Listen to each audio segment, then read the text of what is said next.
Welcome to lecture 4। 3 lecture हम complete कर चुके हैं और काफ़ी हद तक हम उसमें कवर कर चुके हैं। अब हम उसके आगे ही कंटिन्यू कर रहे हैं। अगर आपने प्रीवियस लेक्चर नहीं देखे हैं तो प्लीज़ इस लेक्चर को देखने से पहले आप प्रीवियस लेक्चर्स को देख लीजिए, तभी आपको समझ में आएगा कि हम क्या बात कर रहे हैं और क्यों बात कर रहे हैं। Okay, so let's start. अब ये बात आती है कि हम मैटर क्या है, वो उसके कितने स्टेट्स हैं और उनके सारे स्टेट को, सॉलिड लिक्विड गैस को हमने अलग अलग सबको डिफाइन कर लिया है। उनकी प्रॉपर्टीज़, उनकी करेक्टरिस्टिक्स हमने सारी अलग अलग देख ली हैं। ठीक है, अब क्वेश्चन ये आता है कि can matter change in its state. क्या कोई भी मैटर चाहे वो सॉलिड हो, लिक्विड हो, गैस हो, क्या कोई भी मैटर ऐसा है जो अपनी स्टेट्स को चेंज कर सकता है? अपनी स्टेट्स को चेंज कर सकता है। स्टेट को चेंज करने का मतलब है कि सॉलिड से लिक्विड में चला जाए, लिक्विड से वेपर में, या फिर वेपर से सॉलिड में, मतलब इंटरचेंज अपनी स्टेट्स को चेंज कर सकता है। क्या ऐसा पॉसिबल है? यस, ऐसा पॉसिबल है। और इसका बेस्ट एग्जांपल है अपने पास वाटर, पानी। अपने पास बेस्ट एग्जांपल है इसका पानी। देखिए, पानी 3 फॉर्म में रहता है। अपना आइस में रहता है, नॉर्मल पानी जो हम पीते हैं, और पानी के वेपर भी बनते हैं। ओके, तो पानी 3 फॉर्म में रहता है। और आप यही देख रहे हैं कि पानी किस तरीके से आइस में कन्वर्ट हुआ, जो एक सॉलिड स्टेट है, वाटर जो एक लिक्विड स्टेट है, एंड वेपर जो एक गैसियस स्टेट है। तो ये एक ऐसा कंपाउंड है जो अपनी स्टेट को चेंज कर सकता है। वो लिक्विड से सॉलिड में भी जा सकता है और लिक्विड से वेपर में भी जा सकता है। ओके, कुछ कंडीशंस हैं जिसके सपोर्ट से ये अपनी स्टेट को चेंज करेगा, वो हम देखेंगे। लेकिन हाँ, मैटर अपनी स्टेट को चेंज कर सकता है। बेस्ट एग्जांपल है अपना क्या, वाटर। तो क्या है इसमें, ये आइस में कन्वर्ट होता है फ्रीजिंग पे, मतलब जब इसको हम ठंडा कर देते हैं, एक पर्टिकुलर टेम्परेचर से ज़्यादा ठंडा कर देते हैं। वो पर्टिकुलर टेम्परेचर को क्या कहते हैं, वो पर्टिकुलर टेम्परेचर कितना होता है, वो सब हम अभी बात करेंगे। ओके, और अगर हम इसको एक पर्टिकुलर टेम्परेचर से ज़्यादा गर्म कर देते हैं तो उस केस में ये बॉयल होके वेपर बनाने लग जाता है। तो ये आइस में कन्वर्ट हो जाता है और वेपर में भी कन्वर्ट हो जाता है। यार, पानी के एग्जाम्पल सब जानते हैं, हमने बर्फ़ भी जमाई है और हमने पानी को स्टीम भी किया है, पानी की भाप भी बनाई है। ठीक है, ओके, तो कैसे होता है एक्चुअली, होता क्या है, किस तरीके से ये होता है, उनके पार्टिकल्स के बीच में क्या होता है, what happens inside matter during this changes, क्या होता है मैटर के अंदर इस चेंजेस के टाइम पे, तो वो सब बातें हम पता करेंगे कि कैसे। ठीक है, तो क्वेश्चन आता है कि how water exist in 3 states of various temperature. कैसे अलग अलग टेम्परेचर पे वो वेरियस फॉर्म में जाता है। ठीक है, तो सबसे पहले अपना क्या है, water, ice, liquid and gas. ये अपनी 3 स्टेट्स में जा सकता है। ठीक है, तो आइस में कब जाता है, जब हम फ्रीजिंग करते हैं, जब हम इसे फ्रिज में रख के उसका टेम्परेचर गिरा देते हैं, कितना, 0। इसका टेम्परेचर 0 डिग्री सेल्सियस पे ये आइस बन जाता है। और अगर हम इसको वेपर, मतलब इसको गैस पे रख के इसकी हीटिंग देते हैं, इसको गर्म करते हैं, कब कब करते हैं, जब तक इसका टेम्परेचर कैसे देखोगे, थर्मामीटर लैब में देखा नहीं देखा कोई बात नहीं, थर्मामीटर होता है, उस थर्मामीटर को जो लैब में यूज करते हैं, पानी में डाल दो, पानी बॉयल करो। आप ये देखोगे जब पानी बॉयल होना स्टार्ट हो जाता है ना, स्टीम बनना, तो उस टाइम पे उसमें थर्मामीटर में उसका टेम्परेचर 100 डिग्री सेल्सियस होता है। ठीक है, ओके, और अगर उसका टेम्परेचर 0 से ऊपर, एबव 0 एंड बिलो 100 है, तो उस केस में वो अपनी लिक्विड स्टेट में ही रहता है। हो क्या रहा है एक्चुअली, कहने के तो ये बहुत सारे कंसेप्ट के बेसिस पे हम बता सकते हैं, लेकिन अभी जो कंसेप्ट क्लास 9th के स्टैंडर्ड से ज़रूरी है, केवल हम उस बेसिस पे ही बात करते हैं कि फ्रीजिंग के टाइम पे क्या हो रहा है। सबसे पहले हम बात करते हैं इस पे, जो नॉर्मल स्टेट है, जो जनरली लिक्विड में रहती है। ठीक है, कि हाँ, इनके पार्टिकल्स हैं और एक दूसरे से इतनी इतनी डिस्टेंस पे हमने मान लिया। फ्रीजिंग में क्या हुआ कि पार्टिकल क्लोज आ गए। ठीक है, तो ये आइस हो गया, सॉलिड हो गया। 0 डिग्री सेल्सियस जो है वो लोअर है, मतलब हमने टेम्परेचर को लोअर किया, उसकी वजह से क्या हुआ, हमें पता है कि टेम्परेचर और काइनेटिक एनर्जी डायरेक्टली प्रोपोर्शनल होती है। बहुत बार बता चुकी हूँ, पिछले के तीनों लेक्चर में बता चुकी हूँ। Kinetic energy proportional to temperature. अगर टेम्परेचर को लोअर करेंगे तो काइनेटिक एनर्जी लोअर हो जाएगी। काइनेटिक एनर्जी लोअर्ड उससे क्या होगा, अट्रैक्टिव फोर्स जो है वो बढ़ जाएंगे, बहुत ज़्यादा एक दूसरे से बाइंड बहुत ही स्ट्रांगली हो जाएंगे, तो इसकी वजह से इसका सॉलिड में कन्वर्जन हो जाएगा। गैसियस फॉर्म में क्या हो रहा है, इस स्टेट से ज़्यादा दूर दूर चले जा रहे हैं आप, ये गैप आप देख पा रहे हैं, इस स्टेट से ज़्यादा दूर दूर चले जा रहे हैं। तो जैसे हमने टेम्परेचर बढ़ाया, मतलब 100 किया, टेम्परेचर जैसे बढ़ा, टेम्परेचर बढ़ा, काइनेटिक एनर्जी बढ़ी, तो ये जो पार्टिकल्स हैं वो एक दूसरे से ज़्यादा डिस्टेंस पे हो गए, ठीक है। तो उनके बीच में जो अट्रैक्टिव फोर्स था वो कम हो गया, तभी तो ज़्यादा डिस्टेंस पे हुए और वो वेपर में कन्वर्ट हो गया। इस टाइप से इसका कन्वर्जन होता है। ओके, ये कुछ एक्सपेरिमेंटल है, मतलब सेटअप है कि आप अगर चेक करना चाहें टेम्परेचर तो कैसे करेंगे।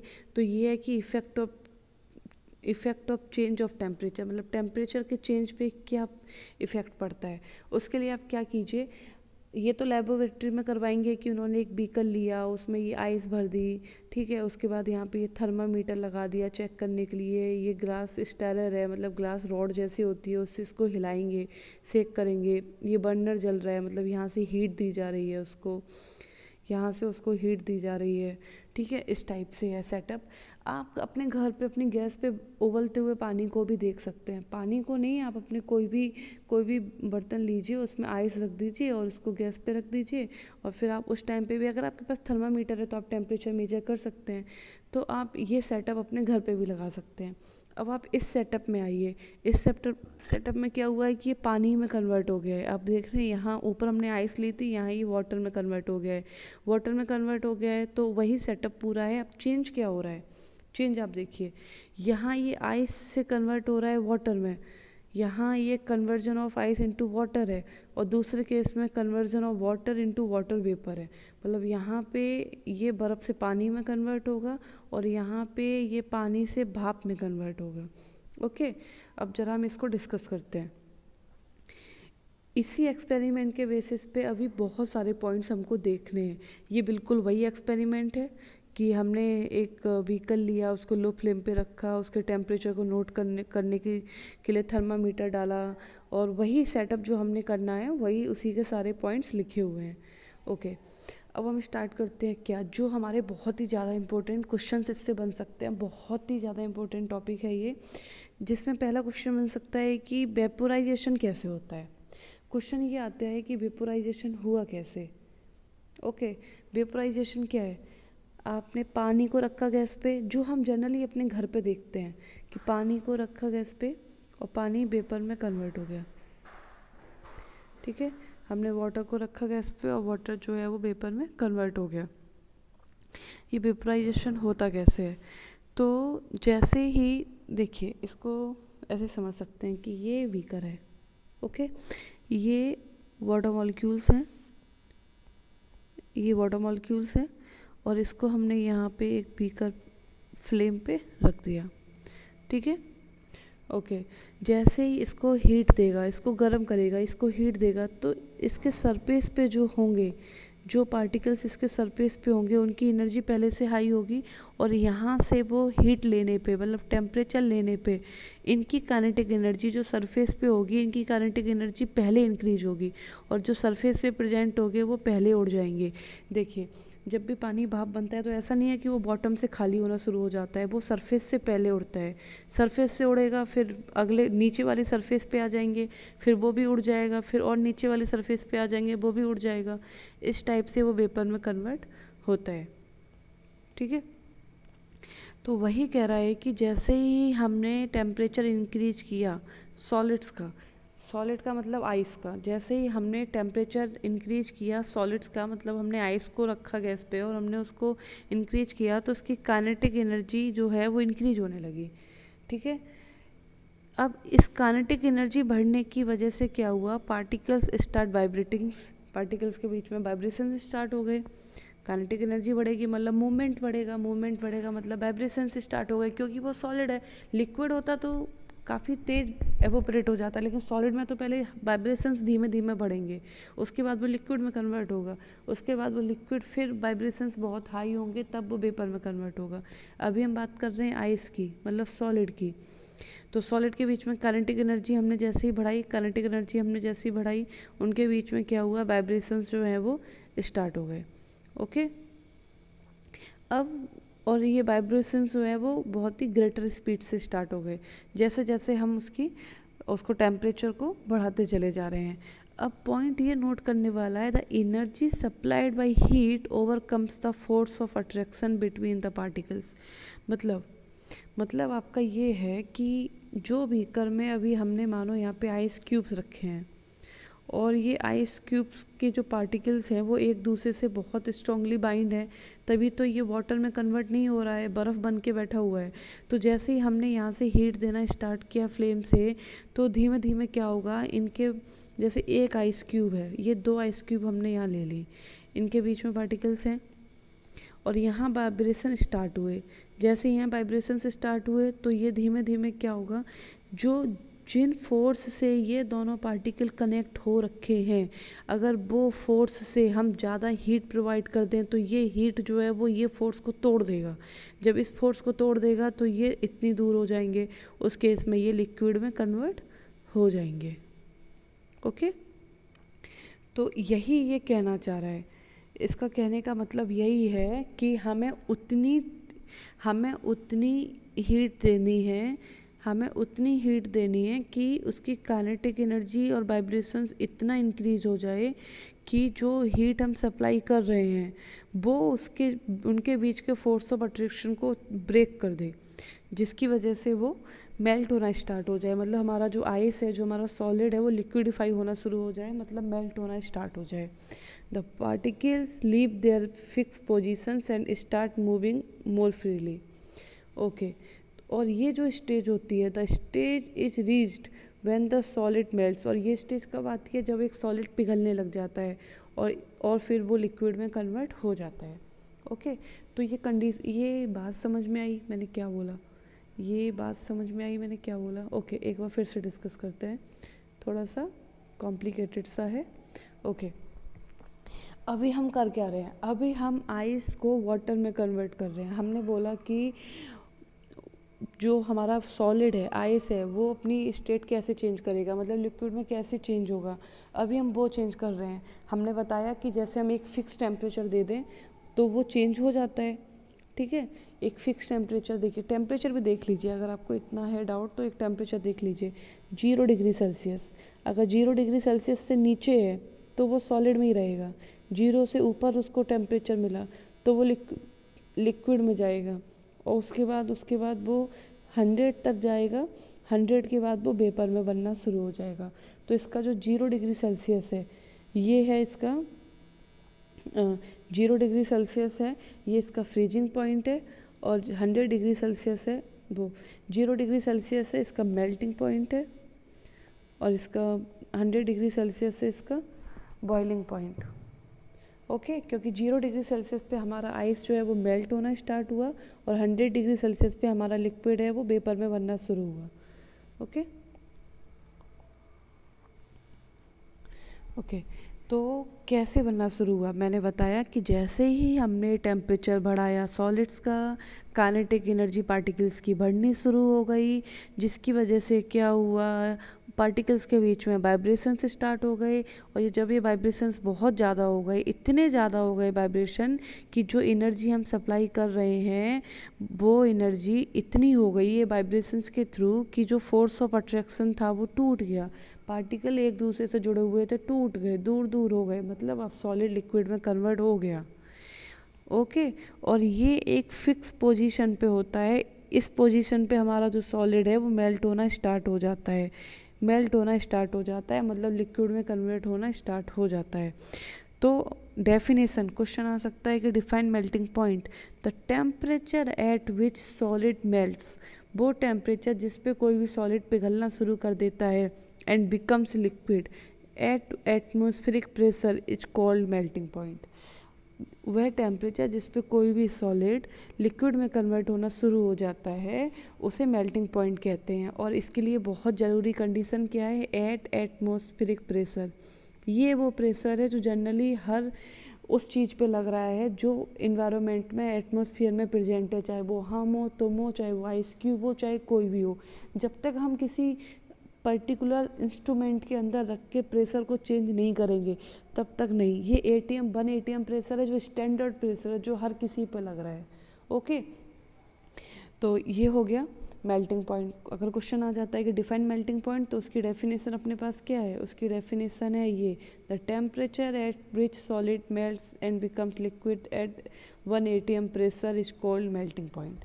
ये मेल्टिंग पॉइंट है क्या, ये मेल्टिंग पॉइंट क्या दिखाता है, ये मेल्टिंग पॉइंट हमको दिखाता है strength of force attraction between the particles.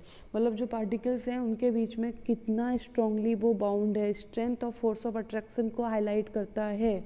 इस पे एक तरीके से और क्वेश्चन बन सकता है क्या, हमें कोई 2 कंपाउंड दे दिए, हमें माना एक कंपाउंड 1 दे दिया और एक कंपाउंड 2 दे दिया, एक का मेल्टिंग पॉइंट मानो उसने 200 डिग्री सेल्सियस दे दिया, एक का 100 डिग्री सेल्सियस दे दिया। अब वो आपसे पूछ रहे हैं कि बताइए इन दोनों कंपाउंड में किस में फोर्स ऑफ अट्रैक्शन सबसे हाई है। जिसका मेल्टिंग पॉइंट जितना ज़्यादा उसमें फोर्स ऑफ अट्रैक्शन उतने हाई, उनके पार्टिकल्स के बीच में फोर्स ऑफ अट्रैक्शन उतने हाई, जिसका मेल्टिंग पॉइंट उतना ज़्यादा। फोर्स ऑफ अट्रैक्शन हाई होने का मतलब ये है कि उनके पार्टिकल्स के बीच में इतना ज़्यादा स्ट्रॉन्ग वो बाउंड है कि हमको इतनी ज़्यादा टेम्परेचर तक हीट देनी पड़ेगी उनको मेल्ट करवाने के लिए, उस सॉलिड को मेल्ट करवाने के लिए। कुछ ही ऐसे मेटल्स होते हैं जिनका मेल्टिंग पॉइंट इतना हाई रहता है। ओके ओके, उसके बाद अपना हो गया कि what is the melting point. Okay, melting point of ice, ice का मेल्टिंग पॉइंट क्या है, 0 डिग्री सेल्सियस। ओके, आगे मूव करते हैं। आगे हाँ, एक टर्म और आया है, क्वेश्चन आ सकता है डिफाइन फ्यूजन। अब फ्यूजन क्या है, फ्यूजन उसी स्टेट को कहते हैं जब कोई भी सॉलिड लिक्विड में कन्वर्ट हो जाता है तो कहते हैं कि फ्यूजन हो गया। फ्यूजन, अभी हम आपको 3 चीज़ें पढ़ने को मिलेगी यहाँ पे। पहला आपको मिलेगा फ्यूजन, दूसरा आपको मिलेगा सब्लिमेशन, फिर आपको मिलेगा वेपोराइजेशन, ये सब देखने को मिलेगा। तो अगर कोई भी सॉलिड से लिक्विड में कन्वर्ट होता है तो फ्यूजन है, अगर कोई लिक्विड वेपर में कन्वर्ट होता है तो वेपोराइजेशन है, और अगर सॉलिड सीधा गैस में कन्वर्ट होता है, मतलब सीधा वेपर में कन्वर्ट होता है, तो वो सब्लिमेशन है। अभी हम आगे पढ़ेंगे, अभी यहाँ से इसको छोड़ते हैं, अभी जितना हमारे पास काम का है अभी हम उतना देखते हैं।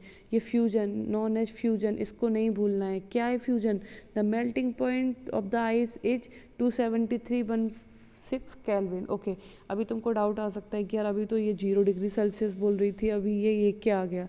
ये देखिए, ये यूनिट अलग है, ये केल्विन है और हमने डिग्री सेल्सियस बोला था। इसका कन्वर्जन क्या होता है, 1 डिग्री सेल्सियस होता है 273.16 केल्विन, ये यूनिट कन्वर्जन है। तो 0 डिग्री सेल्सियस का मतलब यही हुआ। तो वो क्वेश्चन किसी के बेसिस पे भी पूछ सकते हैं, वो बोल सकते हैं कि मेल्टिंग पॉइंट बताइए इन केल्विन। अगर वो केल्विन में पूछ रहे हैं तो आपको यही लिखना है, अगर वो डिग्री सेल्सियस में पूछ रहे हैं तो आपको ये लिखना है।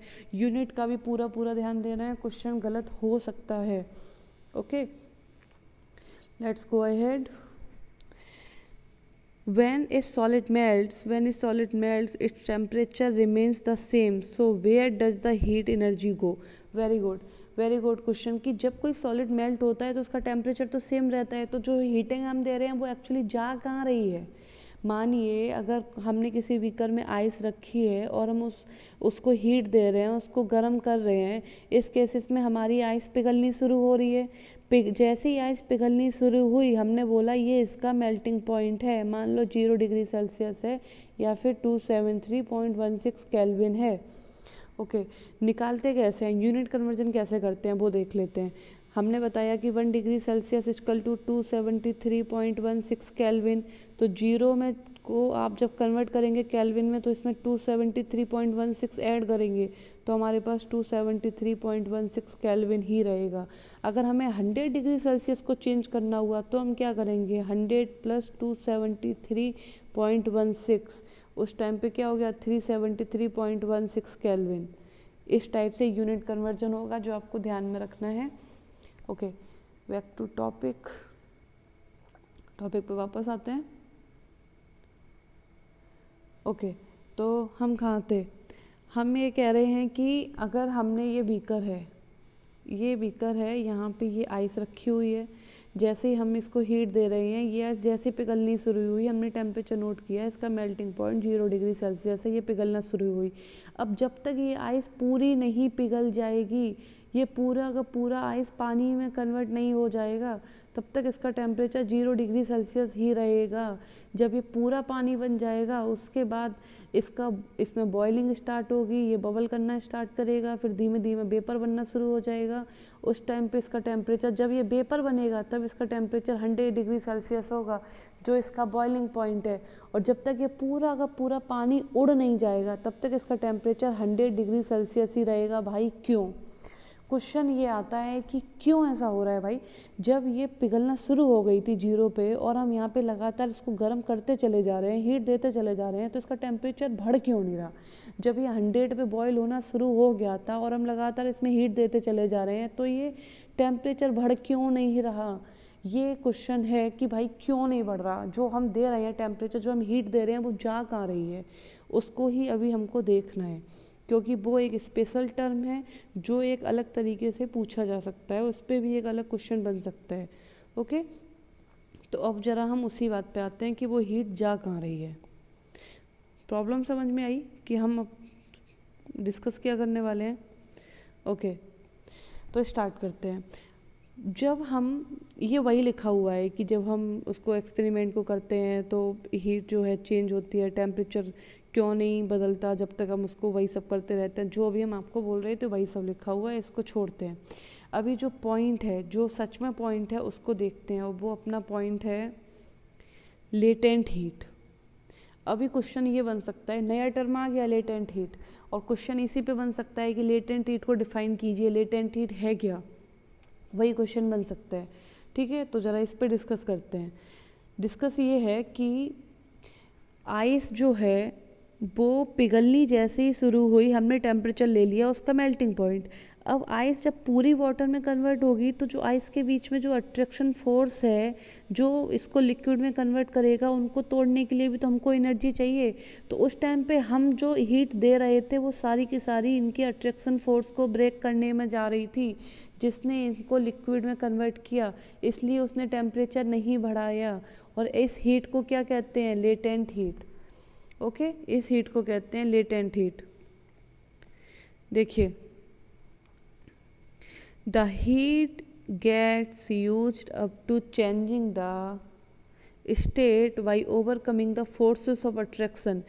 फोर्सेस ऑफ अट्रैक्शन को ओवरकम करने के लिए, पार्टिकल्स के बीच में फोर्स ऑफ अट्रैक्शन को ओवरकम करने के लिए जो हीट चली जाती है, as this heat energy is observe by ice. और ये हीट एनर्जी जो है वो आइस के द्वारा एब्जॉर्ब की जाती है, जो जैसे वो बाहर से हीट एब्जॉर्ब करे, उस हीट को लेके अपने पार्टिकल्स के बीच में जो फोर्स ऑफ अट्रैक्शन है उसको तोड़े, और तोड़ के दूर दूर हो जाए। तो जब एनर्जी वहाँ यूज हो गई, तो ये टेम्परेचर कैसे बढ़ाएगी? इसकी वजह से टेम्परेचर नहीं बढ़ता है। ओके, और इसी को हम क्या कहते हैं? Latent heat. इस लेटेंट हीट का डेफिनेशन सेम रहेगा, लेकिन इसके नाम बदल जाएंगे। कैसे? यहाँ पे हम इसे बोल रहे हैं लेटेंट हीट ऑफ फ्यूजन, नीचे हम बोलेंगे लेटेंट हीट ऑफ वेपोराइजेशन, यहाँ पे हम बोल रहे हैं लेटेंट हीट ऑफ वेपोराइजेशन। काम वही है इसका। यहाँ पे ये क्या कर रहा है? फ्यूजन कर रहा है, मतलब सॉलिड को लिक्विड में कन्वर्ट कर रहा है, इसलिए हमने इसको फ्यूजन बोल दिया। लेटेंट हीट वही है कि हाँ, वो सॉलिड था, सॉलिड से जब तक पूरा नहीं पिघल जाएगा, पानी आइस से पूरा नहीं बन जाएगा, तब तक वो उसके अट्रैक्शन फोर्स को तोड़ता रहेगा, इसलिए उसका लेटेंट हीट ऑफ फ्यूजन बोला। यहाँ पे लेटेंट हीट ऑफ वेपोराइजेशन क्यों बोला?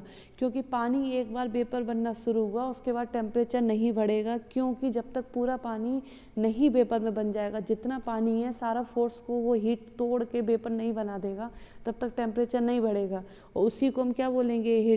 Latent heat of vaporisation.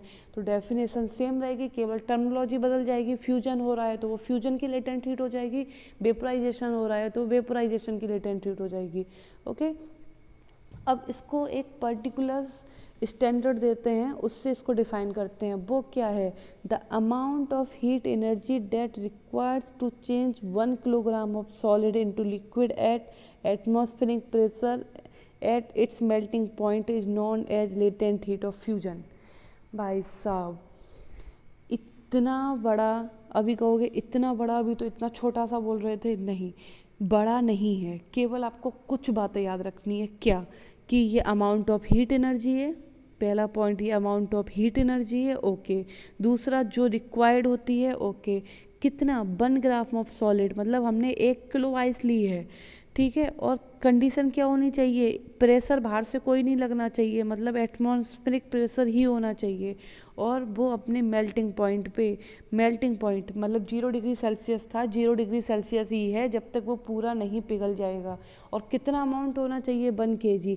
भाई हम कितने को लेटेंट हीट ऑफ फ्यूजन बोल देंगे, कुछ तो हम पर्टिकुलर अमाउंट फिक्स करेंगे कि हाँ भाई अगर 1 kg हुआ सॉलिड, 1 kg आइस हुआ, उसी को बोलेंगे latent heat of fusion.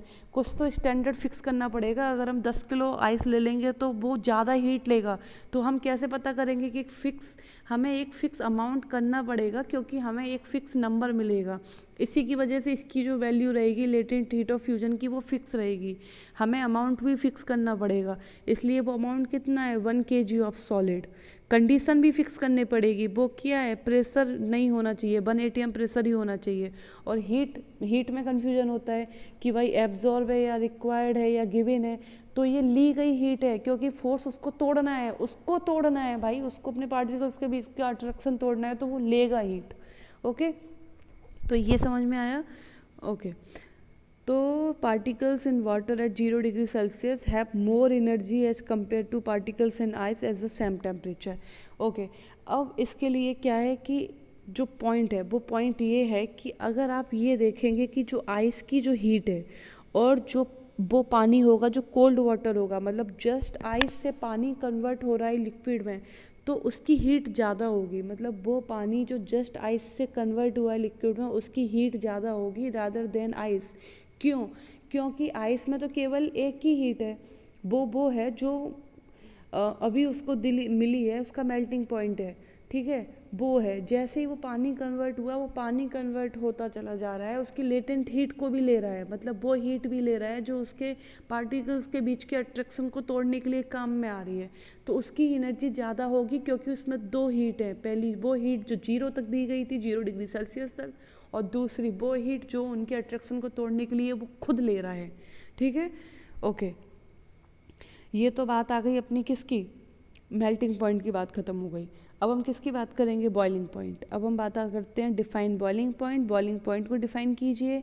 Boiling point कितना होता है वाटर का, जो हम बता चुके हैं 100 डिग्री सेल्सियस होता है। हीट ऑफ वेपराइजेशन क्या होता है, इसको बताना है।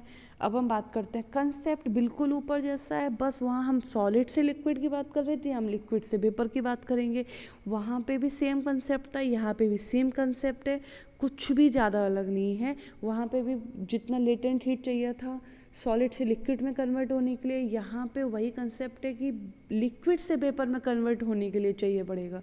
भाई 100 डिग्री सेल्सियस पे वो जस्ट वेपर बनना शुरू हो जाएगा, वो उसका बॉइलिंग पॉइंट है। पानी पहले उबल रहा है, उसके बाद उबल के थक गया, जैसे ही वो 100 डिग्री सेल्सियस पे पहुंचा, वो वेपर में बनना शुरू हो गया, ये हो गया उसका बॉइलिंग पॉइंट। बॉयल माने उबलना, बॉइलिंग पॉइंट माने वो पॉइंट जिस पे उसने उबलना शुरू किया, वो हो गया उसका बॉइलिंग पॉइंट। ओके, अब ये हो गया बात कितना होता है वाटर का, 100 डिग्री सेल्सियस या फिर 273 केल्विन। ओके, अब हीट ऑफ वेपराइजेशन क्या होगा, heat of vaporisation the water vapour at this have more energy. Okay, heat of vaporisation वही होगा जो हमने हीट ऑफ फ्यूजन किया, कि इसमें क्या होगा, एक फिक्स अमाउंट होगा और उसका जो हीट जो उसके कंटिन्यूसली जब तक पूरा का पूरा वाटर, पूरा का पूरा लिक्विड वेपर में कन्वर्ट नहीं हो जाएगा, ठीक है। और वेपर की बात तो कुछ है ही नहीं, कंडीशन पानी पूरा ख़त्म ही हो जा रहा है अब तो फिर कोई मतलब नहीं है। अभी यहाँ पे एक जो बहुत ज़रूरी बात है, बहुत ही ज़रूरी बात है, और क्वेश्चन भी आ सकता है, वो है ये कि अगर हम स्टीम से जलते हैं तो हमको ज़्यादा सीवियर बर्न होता है रादर देन बॉइलिंग वाटर। अगर हम उबलते पानी से जलें ना, तो हम इतनी तेज़ी से नहीं जलेंगे जितनी तेज़ी से हम स्टीम से जलते हैं। क्यों? भाप से जलना ज़्यादा बर्न होता है, ज़्यादा तकलीफ़ भरा होता है रादर देन बॉइलिंग वाटर। इसका रीज़न क्या है? इसका रीज़न बहुत सिंपल है। बॉइलिंग वाटर बॉइलिंग पॉइंट से नीचे रहेगा, ठीक है, मतलब उसका टेम्परेचर बिलो 100 होगा, उसका टेम्परेचर बिलो 100 होगा। ओके, टेम्परेचर देख रहे हो आप, वर्निंग किससे होगी, कितनी ज़्यादा हीट से हम जले, उसी से तो हमको पता चलेगा हमको किससे ज़्यादा दर्द होगा। ओके, अब अगर हम स्टीम की बात करें तो स्टीम, पहली बात तो ये 100 डिग्री सेल्सियस के ज़्यादा होगा, और उसके बाद लेटेंट हीट उसकी होगी कि हाँ कितनी लेटेंट हीट। स्टीम तो तभी बन रहा है ना, स्टीम में उसकी लेटेंट हीट भी जुड़ी होती है। पहली बात तो वो 100 से ज़्यादा है और उसमें लेटेंट हीट भी होती है, इसकी वजह से इस केस में ज़्यादा एनर्जी है, ज़्यादा हीट है, इस वजह से जब हम इससे जलेंगे तो हमको ज़्यादा जलन होगी उसके कंपैरिजन में। तो ये इसका रीज़न है। ये क्वेश्चन पूछ लेते हैं कि इसका कारण बताओ क्यों, तो इसका कारण यही है, द वाटर वेपर, इसका कारण क्या है, the water vapour at this have more energy than water at same temperature. Water vapour में ज़्यादा एनर्जी होती है, ठीक है, उसके जो टेम्परेचर दोनों का 100 डिग्री सेल्सियस है, टेम्परेचर दोनों का 100 डिग्री सेल्सियस ही है, चाहे वो वेपर हो, स्टीम हो, चाहे वो बॉइलिंग वाटर हो, मतलब जब वो जस्ट बॉइलिंग पॉइंट पास पहुंच गया है 100 डिग्री सेल्सियस ही है। लेकिन स्टीम से ज़्यादा क्यों जल रहे हैं, क्योंकि इसमें उसकी लेटेंट हीट भी मिली हुई है, वो हीट जो इनके वाटर मॉलिक्यूल को और दूर दूर कर रही है, फोर्स तोड़ के लिक्विड के अट्रैक्शन को तोड़ के वेपर में कन्वर्ट कर रही है। तो लेटेंट हीट होने के कारण क्यों steam have absorb extra energy in form of latent heat of vaporisation. ठीक है, तो अब पता चल गया। तो ये यहाँ बात हुई इसकी, लेकिन अभी बात कंप्लीट नहीं हुई, अभी ये लेक्चर बड़ा है, मुझे तो लग रहा है ये लेक्चर और भी लंबा चला जाएगा। ओके, इसको जल्दी से ख़त्म करते हैं। अब हमने किसकी बात कर ली, हमने फ्यूजन की बात कर ली, हमने वेपराइजेशन की बात कर ली। अब हम बात कर रहे हैं सब्लिमेशन। सब्लिमेशन क्या होता है, देखो अगर कुछ ऐसी कंडीशन आ जाती है ना कि हमारा सॉलिड सीधा का सीधा गैसेस स्टेट में कन्वर्ट हो जाए without changing in the liquid state, तो उसे सब्लिमेशन कहते हैं। ठीक है, और इसका एग्जाम्पल क्या है, कैंपर और अमोनियम क्लोराइड। कैंपर, कपूर, कभी कपूर को जलते हुए देखा है, जरूर देखा होगा यार। कपूर को जब भी आप जलाएंगे ना, कपूर लिक्विड में कन्वर्ट नहीं होता है, कपूर सॉलिड है, जैसे हम उसको जलाएंगे सीधा वो भाप बनता है। मेरा मतलब एक भाप नहीं बनता है एक्चुअली, सीधा वेपर बनता है, गैस बनता है वो। ठीक है, भाप तो वाटर के केस में आएगा जब वो स्टीम होगा, ठीक है, उसमें मॉइस्चर होगा। लेकिन अभी हम कपूर की बात कर रहे हैं तो वो सीधा सॉलिड से गैसेज स्टेट में जाता है, सीधा सॉलिड से गैसेज स्टेट में जाता है। इसकी वजह से ये जो है इसमें सब्लिमेशन का प्रोसेस होता है, इसको सब्लिमेशन कहते हैं। क्वेश्चन पूछ सकता है डिफाइन सब्लिमेशन। सब्लिमेशन क्या है, वो कंडीशन है जिस केस में सॉलिड सीधा का सीधा गैसेज स्टेट में चला जाता है without changing into liquid state. Okay, जैसे ये एक एक्सपेरिमेंटल सेटअप है कि ये यहाँ पे सॉलिड है रखा है और सीधा का सीधा ये जाके भाप में कन्वर्ट हो गया। ओके, ये हो गई सब्लिमेशन प्रोसेस। जैसे सब्लिमेशन प्रोसेस वाइस वर्सा भी है। अभी यहाँ पे इस ग्राफ में हम इसको डिस्कस करेंगे, अभी के लिए हम इसको छोड़ते हैं। ओके, अब हम चेक करेंगे कि प्रेशर का क्या इफेक्ट होगा। अभी तक हमने टेम्परेचर इफेक्ट देखा, अभी तक हमने जो देखा टेम्परेचर इफेक्ट देखा कि हमने टेम्परेचर ज़्यादा किया तो क्या हुआ, टेम्परेचर कम किया तो क्या हुआ।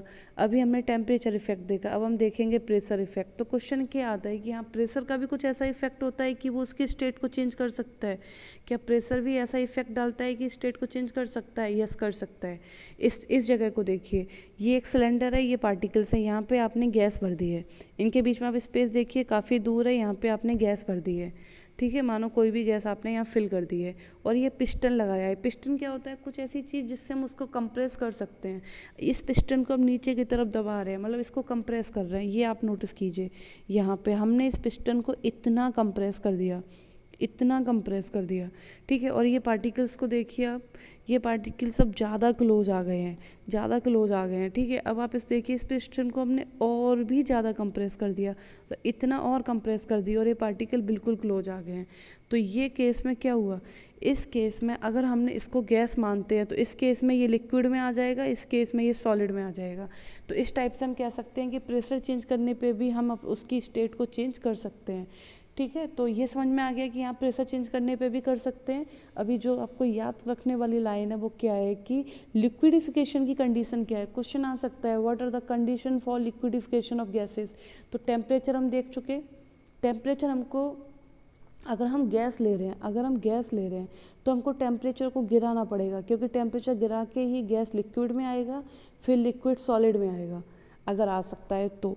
हम ये नहीं कह रहे कि सारा लिक्विड सॉलिड में आ जाएगा, अगर आ सकता है तो, लेकिन फ़िलहाल अगर हम गैस ले रहे हैं तो हम उसको अगर कंप्रेस करते हैं, उस पर प्रेशर डालते हैं तो वो लिक्विड में कन्वर्ट हो सकता है, ठीक है। अगर हम प्रेशर डालते हैं और उसका टेम्परेचर गिराते हैं तो कंडीशन क्या है, प्रेशर एंड रिड्यूसिंग टेम्परेचर, मतलब प्रेशर को अप्लाई करके और टेम्परेचर को कम कर सके।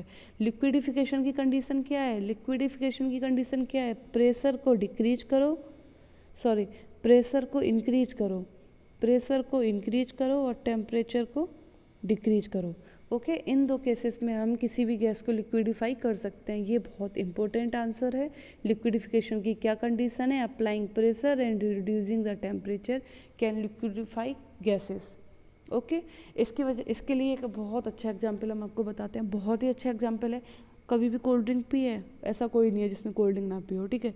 अगर पी नहीं है तो अच्छी बात है, चीज़ भी अच्छी नहीं होती। ओके, तो अब हम कोल्ड ड्रिंक की बात करते हैं। हम कोल्ड ड्रिंक जब खोलते हैं तो एकदम से सर से आवाज़ निकलती है, क्योंकि उसमें CO2 गैस होती है जो कंप्रेस करके भरी जाती है, और जैसे हम खोलते हैं CO2 के बबल्स निकल के बाहर चले जाते हैं जैसे ही हमने प्रेशर कम किया। तो कोई भी कोको कोला की बोतल है मान लीजिए, और हमने उसमें CO2 को प्रेशर डाल के, क्योंकि CO2 ऐसा तो नहीं है कि इसमें मतलब गैस रखी रहती हो, वो लिक्विड फॉर्म में रहती है। इसने प्रेशर डाल के उसमें कैप लगा दिया और इतना प्रेशर उसमें रखा कि वो लिक्विड बन के इसमें रहती है, ठीक है। और जैसे ही प्रेशर रिलीज किया वो तुरंत CO2 लिक्विड से गैसेस फॉर्म में चली जाती है और बाहर निकल जाती है बोतल से, ठीक है। तो इस तरीके से हम क्या कर सकते हैं कि हमने प्रेशर बढ़ाया उस पर और हमने CO2 को उस बोतल के अंदर लिक्विडिफाई करके स्टोर कर दिया। तो वही कह रहा है कि CO2 को स्टोर करते हैं हाई प्रेशर पे, ठीक है, जिसकी वजह से, और जैसे ही हमने प्रेशर को रिलीज किया, CO2 डायरेक्टली गैसेस स्टेट में, CO2 gets converted directly to gases state, direct gases state में कन्वर्ट हो जाती है और decrease the pressure to 1 atm, okay, without coming into liquid state. Liquid state में नहीं आती है, सॉलिड में है, सॉलिड में ही वो तुरंत ही ये हो गई। नहीं, अभी तो ये कोल्ड ड्रिंक वाली बात नहीं है। कोल्ड ड्रिंक वाली बात तो मैंने आपको ये बताने को बोली है कि हाँ, प्रेशर लगाने से हम गैस को भी लिक्विड में बदल सकते हैं क्योंकि उसमें रहती है। लेकिन अभी इन्होंने जो बात की है, इन्होंने तो ड्राई आइस की बात की है कि ड्राई आइस क्या है। क्वेश्चन आ सकता है ड्राई आइस क्या है, तो सॉलिड CO2 क्वेश्चन पूछ सकते हैं। ड्राई आइस से कहीं आप ये ना समझें सूखी बर्फ़, अगर कोई बर्फ़ सूखी है तो वो ड्राई आइस हो गई, नहीं, वो तो आइस है। ड्राई आइस क्या है, solid CO2, solid CO2 gas है, CO2 गैस होती है, लेकिन अगर हम उसको इतना प्रेशर लगा के उसको सॉलिड फॉर्म में ले आएँ तो वो सॉलिड आइस की तरह रहती है, मतलब बिल्कुल बर्फ़ की तरह दिखती है, लेकिन वो एक्चुअली होती क्या है, CO2, ठीक है। उसे ही क्या कहते हैं, ड्राई आइस। तो ड्राई आइस क्या है, क्वेश्चन पूछ सकता है कि what is dry ice, solid carbon dioxide CO2 solid, इसे ही क्या कहते हैं, ड्राई आइस। वाटर वाली आइस को मत बोल देना ड्राई आइस, ओके। तो ये यहाँ हुई। अब यहाँ पे कुछ बस छोटा सा ये पैराग्राफ है, फिर ऑलमोस्ट ये लेक्चर ख़त्म होने वाला है, राइट। तो देखते हैं, सॉलिड है, सॉलिड को हमने लिक्विड में कन्वर्ट किया, कंडीशन को बोला फ्यूजन। अगर इस लिक्विड को वापस से सॉलिड में कन्वर्ट करेंगे तो इसे बोलेंगे सॉलिडिफिकेशन, ओके। लिक्विड को हमने गैस में कन्वर्ट किया, इसे बोला वेपोराइजेशन। अगर हम इस गैस को कन्वर्ट करेंगे लिक्विड में वापस तो इसे बोलेंगे कंडेंसेशन। और अगर सॉलिड को गैस में कन्वर्ट करो या गैस को सॉलिड में, दोनों केसेस को बोलेंगे sublimation, okay. Thank you very much.